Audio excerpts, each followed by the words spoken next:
Little did I know, I was about to enter a nightmare. I had just moved to this town and was desperate for a job. So when I saw they were hiring at the post office, I thought, why not?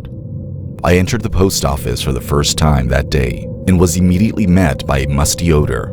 The interior was identical to the exterior, with peeling wallpaper, creaky wooden floors, and counters that looked old. It appeared to be unaffected by the modern world and stuck in the past. My coworkers were an odd group. There was Mr. Jenkins, an elderly man with a stern expression on his face and a limited vocabulary. Mrs. Patterson, a middle-aged woman with a perpetual frown, appeared to hold a personal grudge against each client who entered the store.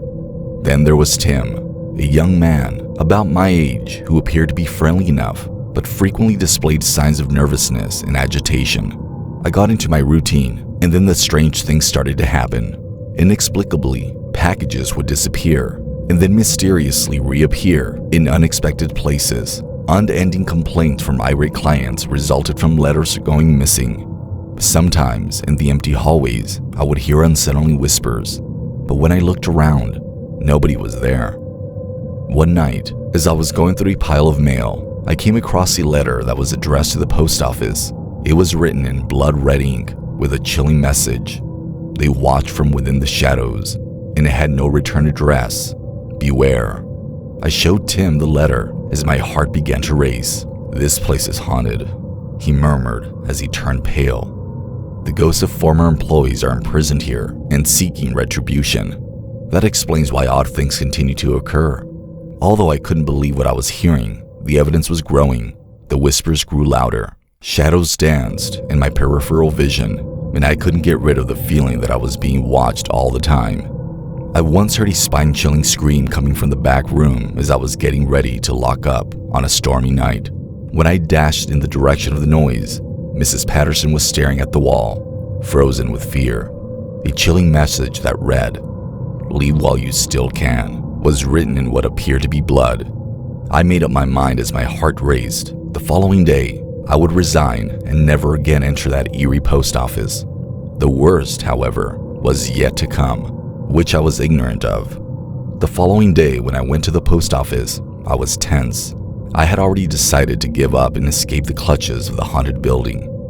I walked through the doors and immediately felt the air become heavy. The post office surprised me by appearing even more dilapidated than before.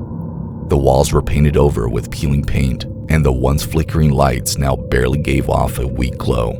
It appeared as though the air itself had turned stale and evil. The environment was oppressive. I approached Tim at the counter and informed him of my decision. When I arrived, though, his desk was empty. His belongings had vanished, and his chair had been haphazardly pushed to the side. As I called his name and looked around the building in a panic, I discovered that he was not there. Just as I was about to turn around and leave, thinking Tim had been seriously hurt, I caught a glimpse of movement out of the corner of my eye. I turned around, and at the end of a dimly lit hallway, I saw a silhouetted figure. It was Mr. Dot Jenkins, sporting a sinister grin. He was surrounded by shadows that clung to him like tendrils, and his eyes shone with an otherworldly intensity. He was radiating a deep-seated rage that I assumed was malicious. Before I could answer, he raised a finger and pointed toward the basement. He said in a frightful whisper to me, "The truth is below." Fear seized my heart, but curiosity triumphed. As I cautiously descended the rickety stairs, the musty smell grew stronger. The basement was dimly lit, a single flickering light bulb casting unsettling shadows on the damp walls.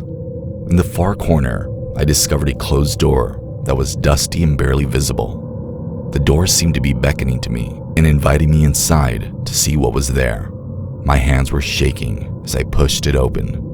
I'll remember what I saw inside for the rest of my life. Old, rotting mail was stacked floor to ceiling in the space. Lost letters, packages, and parcels from earlier decades were scattered about in a mess. The pictures, however, were what really caught my eye. They were black and white portraits of people who had vanished without a trace, their faces frozen in expressions of fright. It was unsettling to see the gallery of the deceased workers from this eerie post office. As I carefully examined the photos, there was a sudden chill in the air. I shouted as I spun around. Tim, Mrs. Patterson, and Mr. Dodge Jenkins' spectral manifestations were in front of me. Their eyes glowed with a ghostly light, and their mouths moved silently, as if trying to communicate something from the afterlife. I stumbled backward in terror as I peered around me for an exit. But now that the door was gone, I was stranded in this grotesque basement with the vengeful spirits.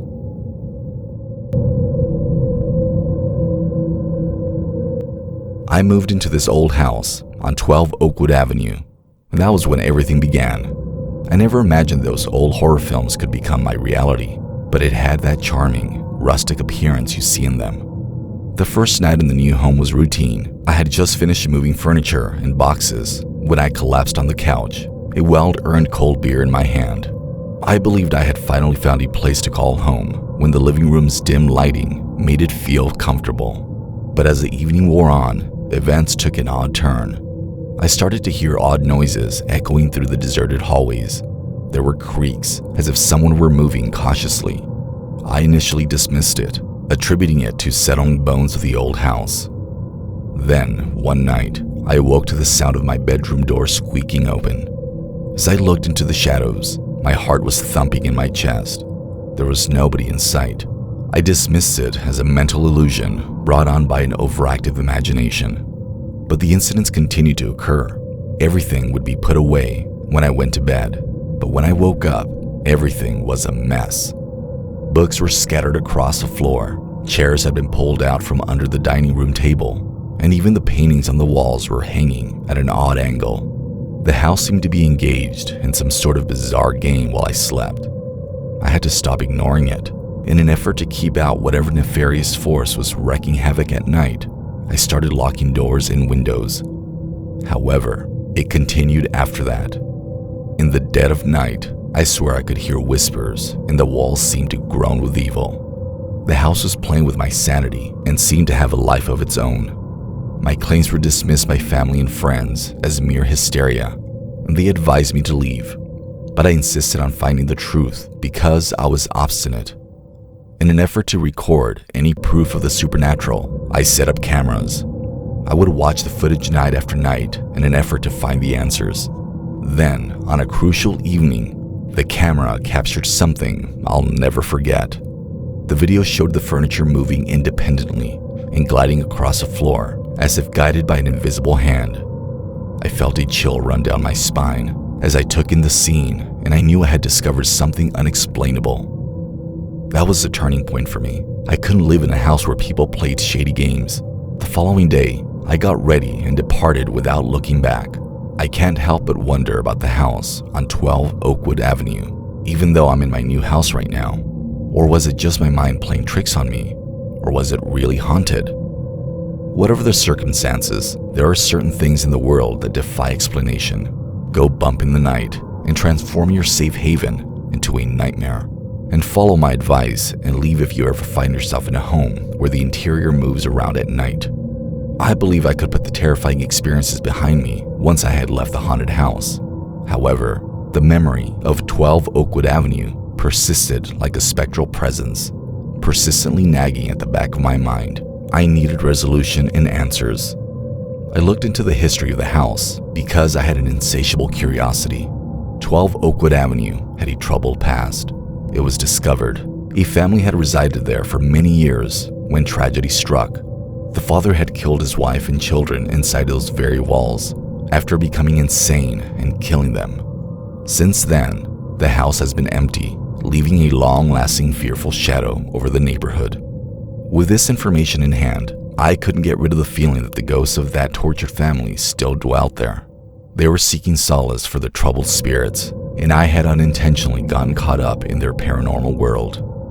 I returned to 12 Oakwood Avenue, armed with research tools, ready to take on the paranormal forces head-on. As I entered the house that had once been the source of my nightmare, I was accompanied by EVP recorders, electromagnetic field detectors, and a healthy dose of skepticism. As I walked through the empty rooms, tracing my fingers along the flaking wallpaper, the air seemed to be charged with an otherworldly energy. The walls were covered in dancing shadows, and I thought I heard the echoes of long-forgotten cries. I prepared for the unanticipated with each step. Strange incidents appeared to follow me like a shadow, proving that these walls were home to something that existed outside of our mortal realm. Things would disappear and reappear in strange places. Doors would slam shut with a strong gust of wind that had no logical explanation, and the temperature would drop, leaving a chill in the air. The ghosts appeared to enjoy their unexpected audience. They hid just out of sight and haunted me with their ominous presence. In the corners of my vision, shadows twisted and changed, assuming grotesque shapes. I could feel their desire to interact with the living world through their gaze. In an effort to build a bridge between the living and the dead as the nights wore on, I conducted seances.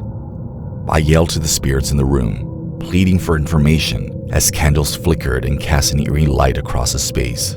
There were occasionally faint whispers in the air, fragments of conversations lost to time.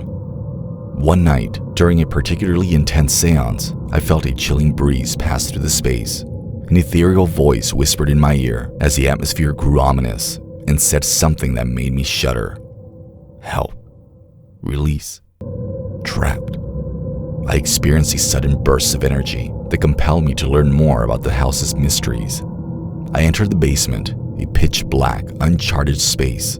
There, hidden behind a brick wall, I stumbled upon a secret room. It contained the solutions I had been looking for.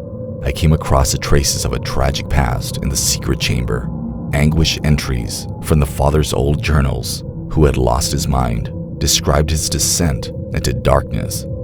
I understood that the ghosts haunting the house were imprisoned by their own suffering because the echoes of his suffering could still be heard within those pages. I set out on a mission to release the souls imprisoned in that cursed building. Motivated by a newfound sense of purpose, I carried out purification and healing rituals, armed with knowledge and a deep compassion for the tortured spirits. The mood in the house started to shift gradually. A feeling of tranquility emerged in place of the malice. When the last ritual was finished, I stood outside 12 Oakwood Avenue and watched as the house was bathed in a soft, warm light. With their ethereal forms now at peace, the spirits said their final goodbyes and vanished into the afterlife.